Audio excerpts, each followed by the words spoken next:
जय मां समले जय मां समले सब बड़ मान को मुड़िया मारुचे आ सान मान को लगी मां समलेश्वरी गठाने प्रार्थना करूचे जे समस्तंकर स्वस्थ निरोग आ जीवन हस्तशिका कटू आज पश्चिम ओडिशार बड़ पर्व नुहे एटा विश्वर बड़ पर्व विश्वर बड़ पर्व एटा पश्चिम ओडिशार बड़ पर्व नुहे से ये पर्व जे नुआखाई इटा 9टा पर्याय रही आज अंतिम पर्याय बोली आम अंतिम पर्याय के मानसु जेन पर्यायटा कि विश्व सारा मानुस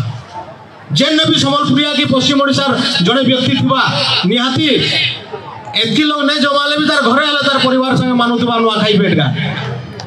आउ इथुर बड़ कथा किसी नहीं न गोटे कथा कहमी ये पर्व ये भेटघाटा केवल आमर भितर सीमित नुहे जाति धर्म वर्ण निर्विशेष समस्त भेटघाट इन यहाँ आमको वार्ता दौचे गोटे भातृत्वर वार्ता गोटे बंधुतार वार्ता गोटे भल पाइबार वार्ता आउ सबुठानु बड़ कथा होचे जे गोटे समय आमर पाखे कहारी नेन किंतु ई दिन हमको समय देखाऊे जे तुम पाखे समय अच्छे तुम गोटे टाँग बसाओ मनीष ताले आज चल चंचल जीवन रे एते व्यस्त बहुल जीवन रे भी समस्ते आसिक एकत्रित होचन ताले नुआखाई भेटघाटा आमर नुआखाई पर्वटा केते इम्पोर्टेंस रखुचे इटा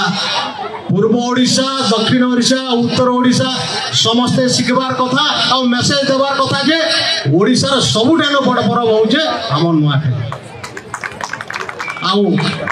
मुझे आउ विशेष किसी नहीं मचान तो भाषण देवार मचान नुहे आपण मानकर भल पाइबार एंता लगी रहा मैं आशीर्वाद कामना करी आपण मान करनु आउ सब बरस नहीं डाकले भी